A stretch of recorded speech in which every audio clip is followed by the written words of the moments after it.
강림절 제2주를 맞이했습니다. 오늘은 마가복음 1장 1절에서 8절 말씀으로 함께 은혜 나누겠습니다. 마가는 구약의 인용문들을 통해 예수 그리스도께서는 하나님의 구원의 사역과 연속선상에 계신 분이라는 것을 이야기하고 있습니다. 세례 요한은 구약에서 메시아, 즉 이스라엘을 해방하시는 하나님의 기름 부음 받은 자, 그 메시아가 오기 전에 오리라고 약속된 선지자로 여겨지는 것이죠. 이러한 세례 요한을 구약에 약속된 선지자로 보았다면 요한 바로 다음에 오실 분은 메시아이시라는 것이 확인되는 것입니다. 특히 2절 말씀을 보면 이 2절 말씀은 말라기 3장 1절, 출애굽기 23장 20절, 그리고 이사야 40장 3절의 말씀이 혼합되어 있는 그 말씀입니다.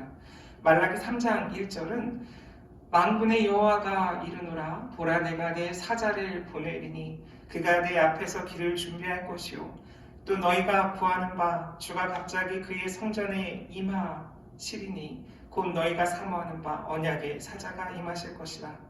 또 출애굽기 23장 20절은 내가 사자를 내 앞서 보내어 길에서 너를 보호하여 너를 내가 예비한 곳에 이르게 하리니 라고 되어 있고요. 이 말은 하나님께서 자기 메신저를 이스라엘을 위해서 이스라엘보다 앞서서 보내겠다라는 의미이죠. 그리고 이사야 40장 3절을 보면 외치는 자의 소리여 이르되 너희는 광야에서 여호와의 길을 예비하라, 사막에서 우리 하나님의 대로를 평탄하게 하라 라고 되어 있습니다. 오늘 말씀에서는 이 여호와의 길, 이것을 주의 길을 준비하라고 되어 있죠. 이사야에서 먼저 보낸 자에 이어 등장하실 분은 하나님 자신으로 되어 있는데 오늘 말씀에서는 세례 요한, 그 보낸 자에 이어 등장하실 분을 예수라고 말씀하고 있는 거죠. 그래서 이런 구약의 말씀들을 통해 보면 예수 안에서 오시는 하나님, 그분을 만날 수 있게 됩니다. 또한 세례 요한에 대한 묘사도 다르지 않습니다. 허리에 가죽띠를 띠고 있었다라는 이 표현은 열왕기하 1장 8절 엘리야에 대한 묘사와 일치합니다. 그들이 그에게 대답하되 그는 털이 많은 사람인데 허리에 가죽띠를 띠었더이다 하니 왕이 이르되 그는 디셉 사람 엘리야로다 라는 구절이 나옵니다. 세례 요한의 세례가 하나님의 통치를 기대하고 자신을 돌아보아 죄를 회개하게 하는 것이었다면 예수님 사역의 특징을 오늘 말씀에서는 성령으로 세례를 베푸는 것이라고 묘사하고 있습니다. 이 또한 구약 선지자들의 선포와 연관성을 갖고 있습니다. 에스겔 36장을 보면 이런 그 에스겔의 종말론적인 비전 가운데 성령이 부어져 하나님 백성의 마음을 새롭게 할 것을 예견하고 있는 그 내용들이 나옵니다. 요엘 2장에서도 메시아 시대에 부어질 성령에 대해서 이야기하고 있습니다. 그리고 이사야 63장에서는 광야에서 하나님 백성을 인도하고 참 안식을 주실 분으로 성령을 제시하고 있습니다. 이렇게 마가는 예수님을 이러한 구약 예언을 성취하신 분으로 우리에게 보이고 있습니다. 그리고 오늘 말씀이 마가복음 처음 부분이라서 자연스럽게 다른 복음서의 처음 부분들도 떠올리게 됩니다. 너무 잘 아시죠? 마태복음은 이렇게 시작합니다. 아브라함과 다윗의 자손 예수 그리스도의 계보라. 누가복음은 그 앞부분을 제가 요약해보면 이렇게 되어 있어요. 데오빌로 각하에게 우리 중에 이루어진 사실에 대하여 차례대로 써 보내는 이야기라고 라고 시작하고 있는 거죠. 요한복음도 태초에 말씀이 계시니라. 이 말씀이 하나님과 함께 계셨으니 이 말씀 곧 하나님이시니라. 요한복음 같은 경우는 좀 특이하게 매우 철학적인 이야기, 로고스론에 대해서 이야기하고 있죠. 오늘 마가복음은 예수님의 공적인 사역을 예수님의 혈통이나 계보에서 시작하거나 어떤 신학적 기초의 관점에서 찾지 않고 복음, 그 복음의 시작에서 찾고 있다는 것이 가장 중요한 부분 같습니다. 이 여러 복음서 중에 마가복음이 가장 먼저 쓰여졌기도 했고 아마 이 마가복음이 이렇게 시작하고 있기 때문에 다른 마태나 누가나 요한 그 글들을 복음서라고 우리가 부르게 되지 않았는가 생각을 합니다. 그래서 오늘은 특히 이 1장 1절 말씀을 중심으로 대림절, 이 기다림의 계절에 우리는 무엇을 기다리고 있는지, 누구를 기다리고 있는지, 우리가 기다리는 대상에 대해서 명확히 해보려고 합니다. 그래서 딱 두 단어를 통해 함께 은혜 나누려고 하는데 그것은 복음이라는 단어와 시작이라는 단어입니다. 먼저 우리가 기다리는 것은 복음입니다. 우리는 복음을 기다리는 사람들입니다. 복음, 복된 소식, 그것이 무엇인지 우리가 명확히 알아야 합니다. 복음은 히라보로 유앙겔리온이라고 하죠. 여기서 유라는 말은 좋다라는 의미의 접두사이기도 하고 잘이라는 의미의 부사로 쓰이기도 합니다. 또 유앙겔리온에서 앙겔리온이라는 말은 앙겔로스라는 말과 어원이 같은데 앙겔로스는 사자, 메신저라고 하죠. 그리고 천사, 영어로 엔젤이라고 하는 그 말이 나온 단어예요. 유앙겔리온은 우리가 잘 아는 BC 490년 그 마라톤 전투 일화에도 등장하는 단어입니다. 아테네 군대가 그 페르시아 대군과 맞서 아주 기적적으로 승리했고 그 승리 소식을 전하던 파이디피에스라는 전령, 그 사람이 쉬지 않고 50km 정도를 달려와서 아테네 의회에서 외치죠. 네니케 카멘이라고 외칩니다. 우리가 이겼다라고 이렇게 한마디 외치고 그 자리에서 쓰러져 죽었다라는 이야기 우리가 잘 알고 있잖아요. 바로 이 마라톤 전투의 승리를 알리는 소식, 이러한 기쁜 소식이 바로 유앙겔리온입니다. 이 복음, 이 유앙겔리온은 그래서 획기적인 사건을 표현하는 말로 사용되어집니다. 여러 주석서뿐만 아니라 그 만화로 이루어진 그런 재밌는 책이 있어요. 그 마가복음 뒷조사 라는 책이 있는데 거기에도 이런 내용이 나와 있습니다. 복음이라는 단어는 황제의 탄생, 황제의 승전보, 황제의 특별 사명 등에서 사용되는 말이었다라는 거예요. 예수님을 향해 쓸 수 있는 말이 전혀 아니었다라고 이야기합니다. 예를 들어서 로마 황제가 될 아우구스투스, 어거스트나 아구스도라고 성경에 나오죠. 이 아우구스투스가 탄생했을 때 그것을 복음이라고 표현한 비문이 있습니다. 예를 들면 이런 내용이더라고요. 그러나 신의 생일은 그로 말미암아 세상을 위한 복음의 시작이었다. 여기 복음이라는 단어가 등장하죠. 그리고 황제를 칭하는 그런 이름들, 신의 아들 카이사르, 신의 아들 구원자 아우구스투스, 이런 말들 자체가 다 황제를 위한 용어들이었습니다. 이를 통해서 이 복음이라는 말뿐만 아니라 하나님의 아들, 신의 아들이라는 표현도 그 당시에 예수님에게 쓸 수 없는 오직 황제를 향해서만 쓸 수 있는 말이었다라는 것도 우리가 알 수 있죠. 그 당시 통치자들이 정치인이기 전에 마치 신처럼 숭배받던 상황들을 잘 드러내는 거죠.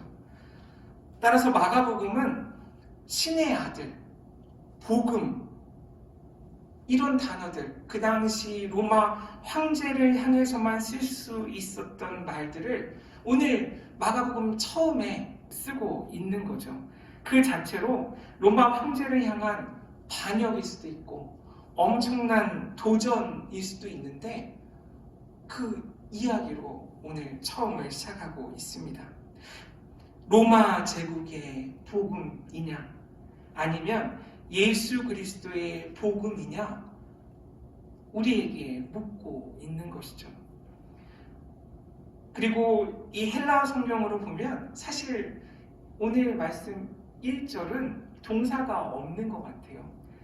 예수 그리스도의 복음의 시작이라고 되어 있습니다. 그렇기 때문에 1장 1절을 이 복음서 전체의 제목이라고 볼 수도 있는 것 같아요. 이 제목 때문에 아까도 말씀드렸지만 나머지 마태, 누가, 요한이 썼다고 알려진 그 글들이 복음서라고 명명되지 않았나 생각을 합니다. 하나님의 아들 예수 그리스도의 복음의 시작이라. 원어에 이렇게 돼 있어요. 아르케 투 유앙겔리우 예수 그리스도. 여기까지가 아르케가 시작이란 뜻이고 유앙겔리우는 복음, 그리고 예수 그리스도. 그리고 뒤에 쓰기도 하고 안 쓰기도 하는 부분이 있는데 그것은 휘우데우예요. 하나님의 아들이라는 표현이 어느 사본에는 있고 또 어느 사본에는 생략되어 있거든요. 아르케투 유앙겔리오 예수 그리스도, 예수 그리스도의 복음의 시작. 이 이야기를 오늘 마가는 하고 있습니다. 그래서 이 부분에 대해서 우리가 친숙하게 읽고 있는 성경들이 조금씩 다르게 이 구절을 표현하는 걸 알 수 있어요. 한글 개혁에서는 예수 그리스도 복음의 시작이라고 되어 있고요. 카톨릭에서 보는 공동 번역에는 예수 그리스도에 관한 복음의 시작이라고 되어 있고 새 번역은 예수 그리스도의 복음의 시작으로 되어 있어요. 예수 그리스도가 전한 가르친 복음 혹은 예수 그리스도에 대한 복음 그 어떤 경우든 그 원어상으로 해석할 수 있는 여지가 있습니다. 복음은 세계를 바꾼 사건입니다. 이 역사 속에 일어난 사건이에요.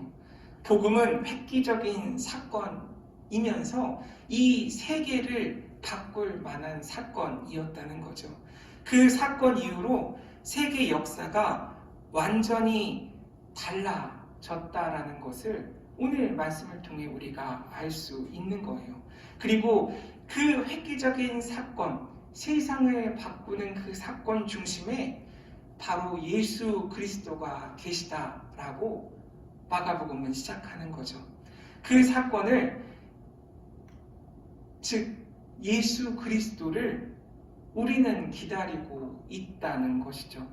예수 그리스도 자체가 우리에게 기쁜 소식이고 예수 그리스도의 삶 자체가 우리에게 기쁜 소식이라는 것을 이야기합니다. 두 번째로 우리가 이 대림의 절기에 기다리는 것은 시작이에요. 시작은 우리로 하여금 결말을 생각하게 만들 때가 있죠. 따라서 마가복음의 결말을 한번 떠올려 보면 보통 학자들이 마가복음의 결말을 16장 8절까지로 봅니다. 그래서 마가복음이 좀 애매하게 끝났다라고 이야기 많이 해요. 그래서 그런 뭔가 아쉬움이 있어서 그 뒷부분들을 후대에 첨부한 것이 아닌가라는 그런 학자들의 이야기들이 있거든요. 제가 16절, 1절, 5절, 6절, 8절을 잠깐 읽어드릴게요. 안식일이 지남에 막달라 마리아와 야고보의 어머니 마리아와 또 살로메가 가서 예수께 바르기 위하여 향품을 사다 두었다가 5절 무덤에 들어가서 흰옷을 입은 한 청년이 우편에 앉은 것을 보고 놀라매 6절 청년이 이르되 놀라지 말라 너희가 십자가에 못 박히신 나사렛 예수를 찾는구나 그가 살아나셨고 여기 계시지 아니하리라 보라 그를 두었던 곳이니라 8절 여자들이 몹시 놀라 떨며 나와 무덤에서 도망하고 무서워하여 아무에게 아무 말도 하지 못하더라. 원래는 여기까지라고 많이들 이야기하거든요. 오늘 마가복음의 처음을 우리가 묵상하고 있잖아요. 마가복음의 끝의 메시지는 그가 여기에 없다라는 거예요. 복음이신 예수 그리스도가 무덤에 없다라는 이야기로 끝맺고 있는 거죠. 이게 가장 좋은 소식이라는 것을 우리가 이 1장 1절을 통해서 다시 확인할 수 있는 거예요. 예수 그리스도께서는 무덤에 계시지 않으시고 우리와 함께 계시다라는 나의 고백, 우리의 고백이 이어질 수 있는 기쁜 소식이라는 거죠. 시작은 앞서 말씀드렸지만 아르케라고 원어로는 말해요. 이 복음이 등장하고 복음이 시작되었다라는 것은 하나의 사건입니다. 그 이전과 그 이후로 나뉘는 지점이죠. 이 아르케라는 말은 철학에서도 많이 쓰는 단어예요. 특히 고대 그리스 철학, 자연 철학에서 많이 쓰는데 들어보셨을 거예요. 만물의 근원, 만물의 원리, 좀 원질이라는 단어를 많이 쓰는데 만물의 근원이 불이다, 물이다, 공기다 이런 이야기들 많이 하죠. 흙이다. 우리가 잘 아는 피타고라스는 만물의 근원이 수이다라고 이야기했었잖아요. 이 만물의 근원 이것이 바로 아르케예요. 이 아르케라는 말을 이 성서 안에서도 쓰고 있는데 창세기 1장 1절 태초라는 말과 연결이 됩니다. 가장 오래된 헬라어 번역 구약 성경이 있어요. 그걸 우리가 보통 70인역이라고 해요. 70명가량 72명 이렇게 모여서 학자들이 모여서 번역했다고 해서 70인역이라고 부르기도 하고 셉튜아진트라고 부르죠. 이 지중해 연안에 흩어져 있던 히브리어를 모르던 유대인들 그들에게 이 구약 성서를 전하기 위해서 히라보로 번역한 성경이에요. 이때가 BC 250년에서 200년경에 그 이집트 알렉산드리아에서 이 학자들이 모여서 번역했다고 하죠. 이 셉투아진트에서 창세기 1장 1절의 태초를 아르케라고 번역하고 있어요. 결국 하나님께서 천지를 창조하시는 그 시작, 그리고 오늘 말씀의 예수 그리스도의 복음의 시작, 그 시작이 연결되어 있다라는 생각을 하게 되었어요. 태초에 하나님이 천지를 창조하시는 것과 같이 예수 그리스도의 복음이 내 삶의 시작이 된다라는 의미가 아닐까? 내 삶이 새롭게 창조되는 사건이 바로 예수 그리스도시구나 라는 깨달음이 오늘 마가복음 1장 1절에 담겨 있습니다. 예수 그리스도의 복음의 시작은 내 삶이 변화되는 기회, 내 삶이 변화되는 때라는 것이죠. 그 시작을 우리는 이 대림의 절기에 기다려야 한다는 것, 그 이야기를 하고 있습니다. 그리고 오늘 자세히 설명드리지는 못하지만 여전히 광야라는 것, 그리고 세례라는 것, 그것이 주는 상징적인 의미도 있죠.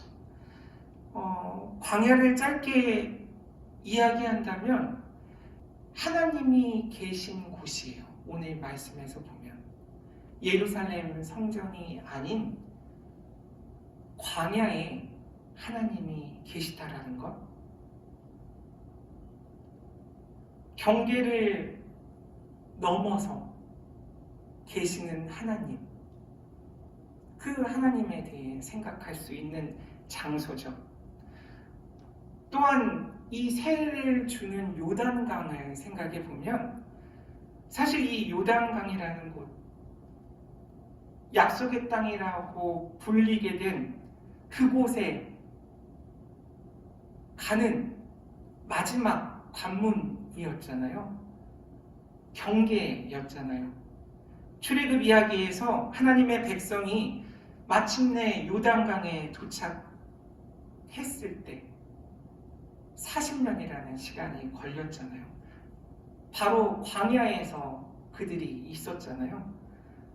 이 요단에 들어갔을 때 그들의 광야에서의 방황이 끝났고 하나님의 약속이 성취된다라는 것, 그걸 우리가 이미 알고 있잖아요. 따라서 이 광야 그리고 세례를 받았던 요단을 통해서도 이 복음이 우리로 무엇을 하게 하는가? 그것은 우리로 경계를 넘어서게 하고 하나님이 어디 계신지 우리에게 알게 하는 거죠. 내가 있는 자리와 내가 있어야 하는 자리가 어디인지 깨닫게 하는 것이 바로 복음이라고 오늘 말씀은 이야기하더라고요. 작은 책자가 있는데 로안 윌리엄스라는 성공의 대주교 분이 쓰신 책이에요. 그리스도교라는 책인데 여기 지금 캠브리지 대학교 모들링 칼리지 학장이시대요. 예수 그리스도의 복음이 우리 삶과 이 세계를 어떻게 달라지게 하는가라고 이 책 60쪽에서 63쪽에 그 질문을 묻고 그 답을 이분이 이야기하고 있는데 결국 신앙은 무엇을 가능하게 하는가? 복음은 우리에게 무엇을 가능하게 하는가? 그 이야기를 하고 있더라고요. 간단히 요약하면 이런 말이에요.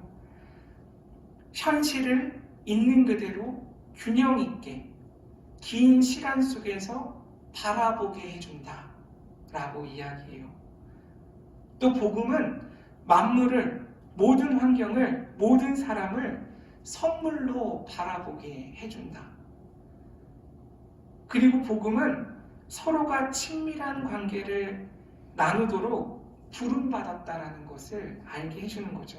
그 친밀한 관계는 결국 하나님과의 관계와 이웃과의 관계예요. 그 관계를 통해서 더욱 온전한 인간이 된다라는 것. 그런 신앙의 태도를 통해서 우리가 변화될 수 있다라는 이야기를 하고 있어요. 결국 복음은 우리에게 이런 새로운 변화, 그것을 가능케 하는 거죠. 따라서 세상을 보고 경험하는 방식을 근본적으로 바꾸어 놓는 사건이 우리에게 일어났는데 그것은 바로 예수 그리스도시라는 그 이야기를 마가는 우리에게 하고 있습니다. 말씀을 마무리하겠습니다. 매년 이 대림절이 오면 하나님께서 우리를 찾으러 오신다라는 사실, 하나님이 우리를 만나시는 사건을 기억하게 됩니다. 근데 가만히 생각해 보면 우리에게는 우리 나름대로 하나님으로부터 숨는 방법이 있는 것 같아요. 여러 가지 기발한 방법들을 늘 고안해내고 있죠. 이런 우리들에게 세례 요한은 주의 길을 준비하라고 오늘 말씀은 외치고 있습니다. 마치 하나님께서 너희가 준비가 됐든 안 됐든 내가 너희를 지금 찾으러 간다고 말씀하시는 그런 음성으로 제게는 들렸어요. 어린 시절 누구나 한 번쯤 해봤을 숨바꼭질, 술래잡기 그런 놀이가 떠올랐어요. 꼭꼭 숨어 있어서 술래에게 발견되지 않는 그 얼마간의 시간은 꽤나 즐거웠던 것 같아요. 지금 기억해봐도. 근데 이 시간이 길어져서 해가 지고 엄마가 저녁 먹으라고 부르는 소리가 들릴 때까지 숨어 있을 그런 때가 있다면 그 시간은 조금은 외롭고 고통스러운 시간이지 않았을까라는 생각을 해보게 됐어요. 그래서 곰곰이 생각해보면 이 숨바꼭질의 묘미는 무엇일까? 이 숨바꼭질의 묘미는 오래 숨어서 들키지 않는 것이 아니라 찾고 발견될 때 느끼는 즐거움이 아닐까라는 생각을 해봤거든요. 여기 있네? 들켰다 라고 이야기하는 그 순간, 그 기대감과 두근거림, 그것이 이 숨바꼭질의 본질이라는 생각을 해봤어요. 사실 하나님은 숨바꼭질, 술래잡기에 술래는 아니시잖아요. 우리는 하나님을 피해 오래 숨어 있어야 승리하는 게임에 참여한 사람들이 아니라는 것이죠. 하나님이 오셔서 찾으실 때까지 언제까지 나는 숨어 있을 것인가? 어떻게 내가 숨어 지낼 것인가? 그런 일을 고민하는 사람들이 우리가 아니라는 것이죠. 복음은 하나님께서 역사 속에 그리고 우리의 삶 속에 그리고 나를 찾아오시는 좋은 소식입니다. 하나님의 약속이 곧 성취될 것이라는 기쁜 소식이죠. 오늘 말씀은 이 복음이 시작되었다라고 우리에게 말씀하고 계십니다. 복음의 시대가 시작되었고 하나님의 나라가 시작되었습니다. 따라서 대림절은 새로운 시작의 절기입니다. 우리가 새롭게 시작하는 그것이 무엇이든 예수 그리스도의 복음이 우리에게는 시작이어야 된다는 것, 그것을 기억하는 저와 여러분 되시기를 주님의 이름으로 소망합니다. 기도하겠습니다. 하나님 감사합니다. 주님, 저희는 기다립니다.